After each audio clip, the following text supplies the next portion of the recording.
druhom ročníku súťaži varenia kortíkového gulášu, vzhľadom na to, že všetci sme sa tu zúčastnili s tým, aby sme prežili pekné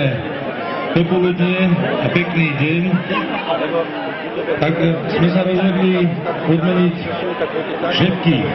všetkých s tým, že každý bol niečo výnimočný, každý bol niečo originálny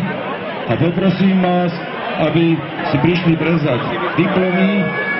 a tí najlepší, ktorých hodnotila komisia, aj ceny. Na druhom ročníku súťaži varenia kortíkového gulášu cenu za najodvážnejší tím dostáva družstvo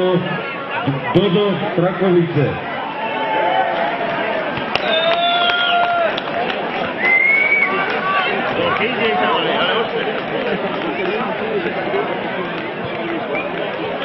Blahoželáme